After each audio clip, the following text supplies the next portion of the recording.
Hi guys, my name is Mike Roepe. I'm with Certix 420 in the service department. We want to make sure you guys get a good orientation when you purchase a boat from us, and thank you for purchasing a boat from us. Congratulations on your purchase. So we're just going to start at the front of the boat. We'll kind of work our way to the back of the boat. Ultimately, we'll end up at the driver's seat, and we'll take this little baby for a spin. And I hope in the future you guys make a lot of memories and truly enjoy your boat. We are here to help you. Feel free to call the service department anytime if you have any issues or needs or wants. These seats all open up. There's a rain channel around here. This is going to allow the contents to stay dry, or at least reasonably dry. This drains through the bottom of the boat so it doesn't get your contents wet. So if you put a bag full of towels or whatever in there, they should stay dry. All of your seats work that way. These lift from the front and then just tilt out. Right in here, you're going to see your ski tow bar. We'll pull that out in a minute and show you how to install that. But that's where you store it. Here, this is a changing room. This is one of our rental boats that we've removed the canvas. That normally you would have canvas here with some sort of frame that allows you to have kind of a privacy changing room. This is your ski tow bar here. It just pulls straight out. Then we'll take this to the back of the boat and I'll show you how to install it. So basically you just slide it down in there. You're going to rotate it clockwise and it'll drop one more notch, and at that point it's secure, it can't come out.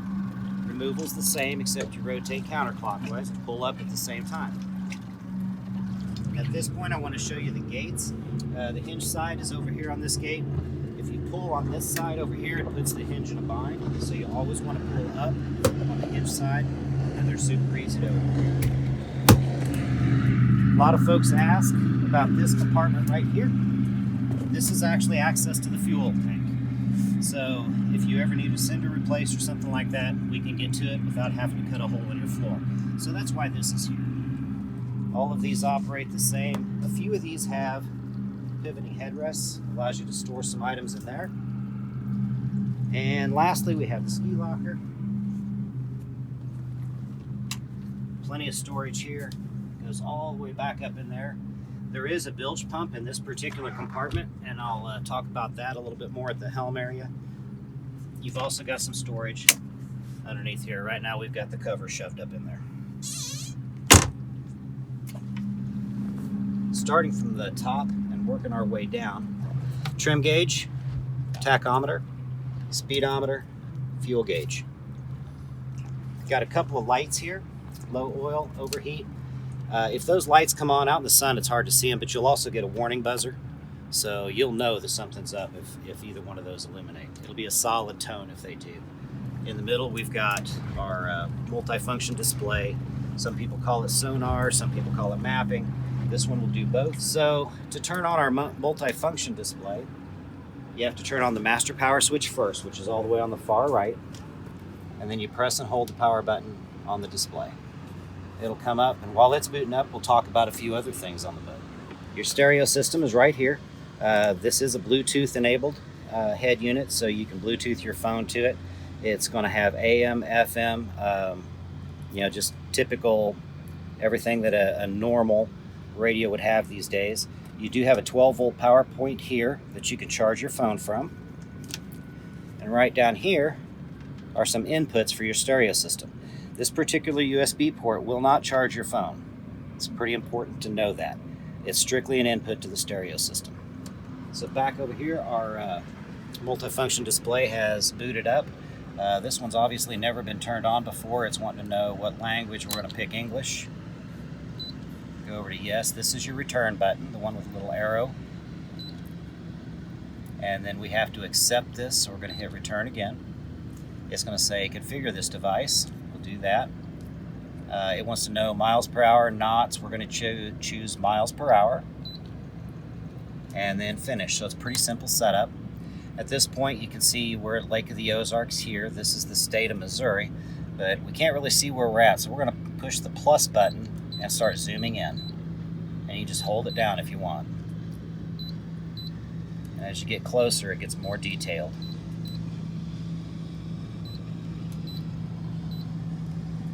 So kind of what you're seeing right here, this little arrow is us. These two blue lines denote the channel, so that's your deeper water. I'll go back out a little bit. You can see that the channel runs right through there, so it's just to our left. But this will allow you to see the lake, see the channel. You can see, again, you can zoom in or out as much as you want to see where you're at on the lake. This thing will also lay out breadcrumbs for you if you would like. You can turn that on in one of the menus, and it'll show a line of where you've been so you can follow that line back home. So pages on this will do more than just mapping. If you press this button up here, which is pages, then you've got some choices here. We've got chart, which is what we were just on. If you hit the right arrow and go to sonar and then click your enter button. Okay, so we'll move on down to this area. This is your steering wheel, obviously. It is a tilt wheel. If you push forward on this, you can move the wheel up and down to make it more comfortable for you. We have a few switches here: docking lights, courtesy lights, bilge pump, navigation lights, accessory, and of course your master power and your horn.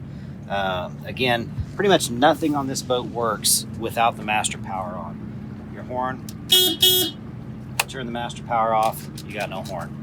So you have to have the master power on for any of this stuff to operate. So your docking lights are a couple of lights that are on the front of the boat. They are to be used when you're docking your boat. They're not for use when you're driving down the lake. They will reflect off the water and blind other boaters. It's actually illegal to run with those on, so unless you're coming into your dock and just need to be able to see your slip or something like that, you want to leave those off. Courtesy lights and storage lights. You turn on the courtesy lights here. That way you can see in the dark, so to speak. Your bilge pump, we talked about that a little bit. It is only in the center tune because that's where your ski locker is. The other two tunes are sealed at the factory, so they should never have water in them. If they do, you've got another issue. So the bilge pump only operates in there because obviously you can see there's some vents in that can allow water in. So just turning that on will pump the water overboard. There is an automatic switch as well for your bilge pump, so you really shouldn't ever have to use this, but this will override the automatic switch if your automatic switch fails. Navigation lights. The navigation lights, when you rotate that forward, is going to be your red and green on the front as well as the all-around white light on the back. This is for when you're underway, so you want to use that during times of reduced visibility or at night. And then if you rotate it down, that's just your anchor light, so it's just your all-around light. So if you're anchored out in a cove or whatever, you want to at night, you want to have that on. Right in the middle, everything's off. This particular boat doesn't have anything hooked to the accessory switch. If you opted for LED lighting, red lights, blue lights, green lights, something like that, you could wire it into this switch and it would operate those. And then again, the master power switch. So that's pretty much all there is on the dash of these. Your boat, depending on which model you get, would have more or less features, but this particular one has most of the features that a typical Tritoon would have. Let's talk a little bit about how to start your boat and how to operate your boat. I'm going to shut it off right now. Got a couple of things. We've got the lanyard, and without the lanyard the engine will not start. It will, however, crank. I don't know if you can hear that or not, but it will not start without the lanyard in. You hear the solid tone, that's telling you that the lanyard's not plugged in. So if we plug it in, the tone will go away, and at this point, the boat will start right up.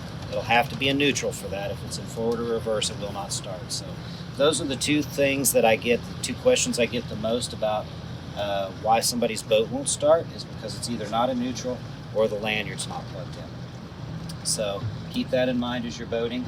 There is an adjustment on the throttle as far as the stiffness of it.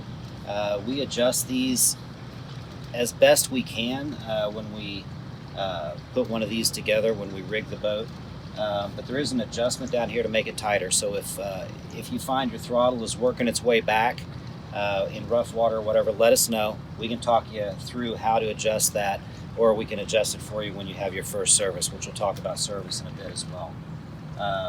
Up here on top we have up and down. This is for your trim. You will want to use that when you're running down the lake. A little bit of up trim, which is this gauge right here.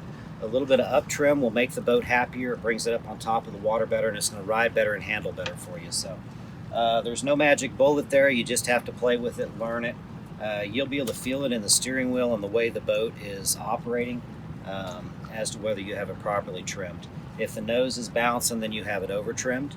And if the nose is plowing, then you have it under trimmed. So for plowing, you want to raise it up just a little bit, and for porpoising, we call that, you'll want to trim it down just a little bit. So there's kind of a happy medium, and you'll be able to figure that out as you operate your boat. Again, you're welcome to call us if you have any questions. Moving to forward, we're just going to push that straight forward. At this point, we're in forward gear. Back is neutral. Back there is reverse.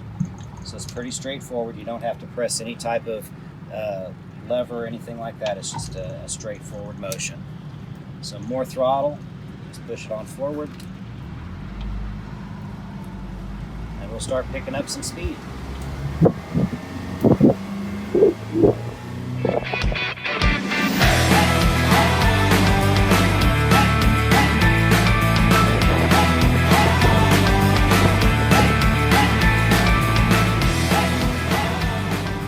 So we're going to show you a little bit about your Bimini top.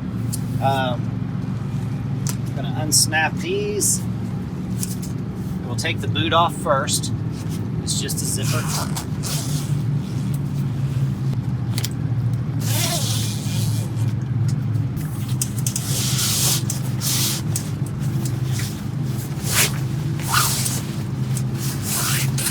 So at this point, to open up your Bimini top, really all you have to do is just fold it forward. So we're going to do that.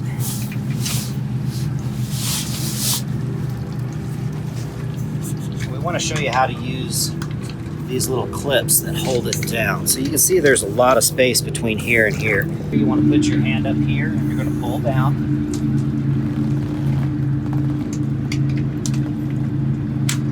Just like that.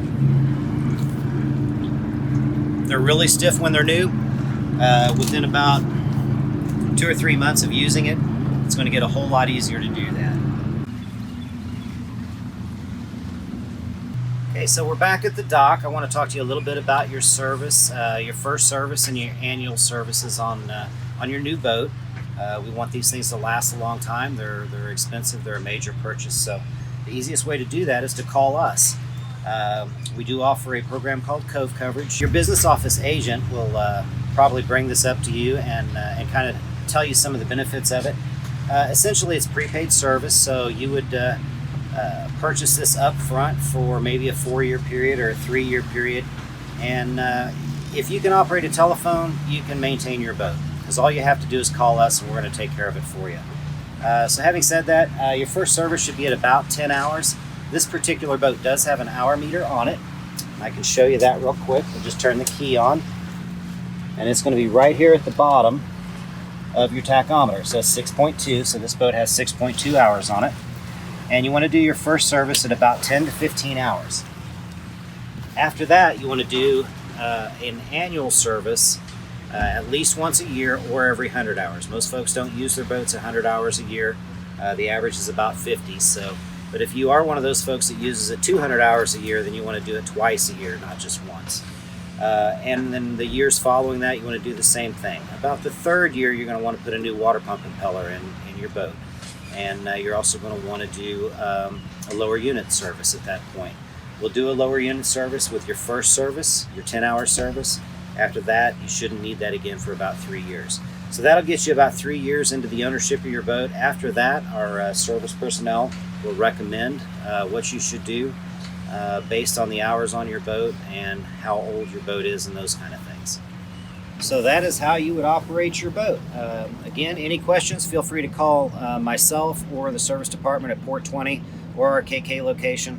Our phone number is 573-348-3178. Again, my name is Mike Roepe. I'll be happy to help.